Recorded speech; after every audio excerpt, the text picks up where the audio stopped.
Dans l'exposition à l'espace Grantner, je présente quatre projets. Le premier projet, c'est Kindle Glitch, qui est en fait une série de pièces qui, on va dire, rentrent dans l'idée des ready-made, qui sont des pièces trouvées sur eBay, sur Internet, qui sont donc des Kindle, les liseuses de livres électroniques d'Amazon, qui sont des appareils très fragiles, qui deviennent obsolètes très rapidement. Et j'ai trouvé le premier de ces Kindle par accident chez des amis.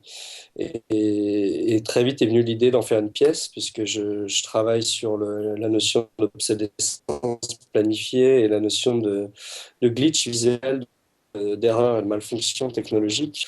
Le glitch visuel, donc l'idée de malfonction est technologique en soi une façon de révéler le média, mais et de montrer justement les erreurs de réseaux de communication, comme par Skype par exemple. Et donc ces Kindle, je les signe avec un laser à l'arrière. Et ensuite, je les revends sur Amazon comme un projet ou un produit corrompu ou endommagé. Il y a un souci? Allô? Bon. Donc voilà, donc ces appareils endommagés qui ne fonctionnent plus ont une image gravée en permanente, puisque c'est ce qu'on appelle du papier électronique, donc finalement qui grave une image de manière permanente, comme on ferait une impression. Et donc chaque pièce est unique et exposée dans un contexte de galerie, donc au mur, comme on accrocherait une œuvre d'art de manière assez classique. Mais c'est aussi un projet que je revends sur Amazon en tant que ce que j'appelle du retail poisoning. C'est cette notion de réinjecter dans l'économie des objets hackés ou détournés. Voilà, une façon d'avoir un discours critique sur la surconsommation technologique et notre façon de consommer ces appareils qui sont finalement très fragiles et fabriqués pour être jetés parce qu'on les répare même pas, ils sont finalement jetés dès qu'il y a une malfonction. Donc c'est la première installation ou pièce de l'exposition. Ensuite, dans la pièce principale, je présente une installation qui s'appelle Refunked Media, qui est en fait une installation composée d'appareils électroniques obsolètes que j'ai récupérés à travers une collecte depuis l'espace Grantner avec les habitants du village, mais aussi d'appareils que j'ai achetés sur eBay, que j'ai trouvés, que j'ai récupérés. Et tous ces appareils sont installés au sol de manière linéaire, dans une installation visuelle et sonore qui finalement révèle un potentiel de ces technologies ou de ces appareils obsolètes qui sont voués à être jetés. Et cette installation, en fait, comprend donc des appareils de lecture, sonore, vidéo, des télévisions, des consoles de jeux, etc. Et tous ces appareils sont connectés les uns aux autres dans une espèce de réseau improbable que je conçois où je mélange signal vidéo, signal son, je fais alimenter les appareils les uns aux autres, ce qui crée une espèce d'écosystème technologique, euh, disons, voilà, qui est une façon, encore une fois, de révéler la fragilité, l'obsolescence planifiée de ces technologies et comment, finalement, ces appareils qui, à un moment, ont été d'une très grande valeur, ont été à la pointe de la technologie, très rapidement deviennent des rebuts ou des appareils absolument désuets ou inutiles pour beaucoup de gens, mais qui sont pour moi, finalement, très intéressants. Donc, c'est une installation qui se veut à la fois, ce que je disais, visuel et sonore, et en même temps, cette version linéaire est un peu une métaphore des modes de production et des modes de consommation, des technologies, en tout cas de ces appareils technologiques, finalement qui sont très vite jetés et recyclés dans des manières problématiques, on va dire, dans des pays en voie de développement ou pauvres. Et finalement, c'est une façon un petit peu voilà, d'aborder ces notions-là, mais aussi de voir comment un recyclage critique ou créatif peut réimaginer des usages aujourd'hui pour ces appareils. Donc ça, c'est l'installation Refunk Media, qui d'habitude est une installation qui est faite en collectif, avec d'autres artistes qui font ce qu'on appelle du circuit bending. Donc le circuit bending, c'est cette idée de créer des courts-circuits dans un appareil électronique pour finalement extraire des nouveaux potentiels sonores ou visuels.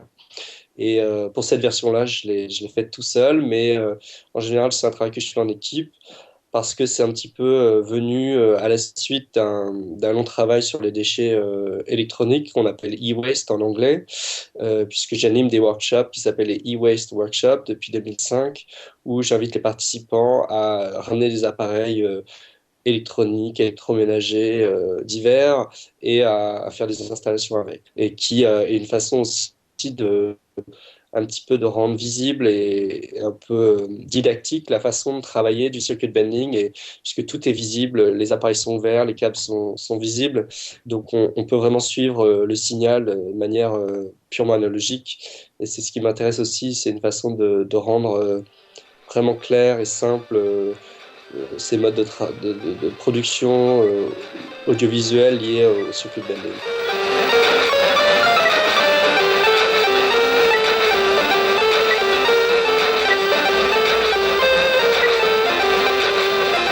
Voilà, donc ensuite, il y a une autre installation qui s'appelle YouGlitch, qui est en fait un projet qui s'appelle Corrupt Yourself, donc qui est une installation pour le coup qui a été créée pour l'espace Gantner, puisque au départ c'est un projet qui est créé avec Martial Joffre-Roulant, qui est un logiciel et un site internet qui s'appelle youglitch.com.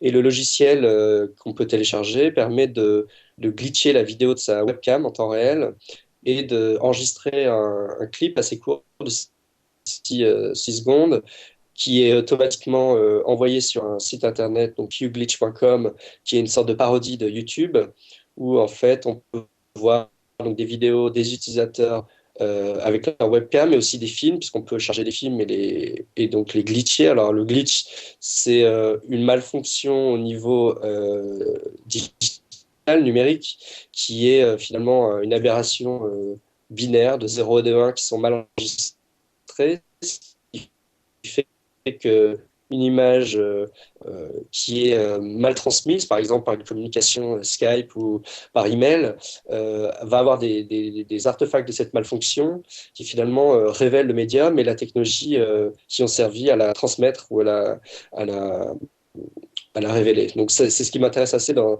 ce travail sur le glitch. Et donc l'installation prend un petit peu cette idée aussi du selfie et de la façon dont les gens se filmaient en webcam et poster ça sur YouTube, qui est une espèce de pratique assez commune. Et là, dans l'espace Gantner, donc les utilisateurs peuvent jouer et ajuster sur le niveau de glitch et enregistrer un clip de quelques secondes qui est ensuite envoyé sur le site internet, mais aussi visible derrière l'installation dans une projection en grand écran type cinéma.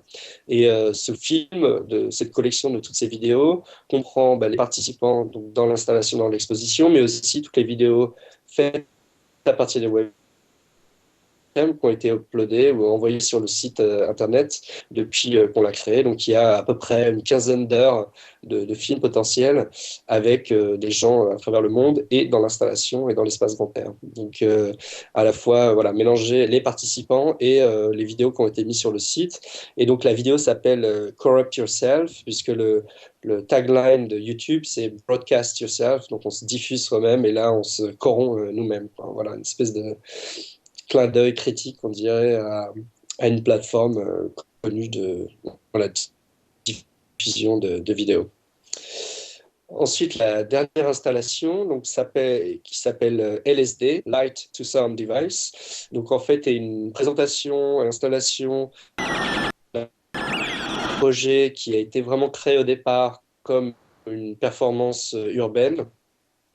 Donc, le LSD est un petit circuit électronique qui est un synthé analogue qui convertit l'image en son. Donc, la fréquence lumineuse ou l'intensité lumineuse est captée par des petites ventouses avec des capteurs de lumière branchés sur des écrans qui permet de convertir donc, ce signal vidéo en ondes sonores, donc en des fréquences sonores.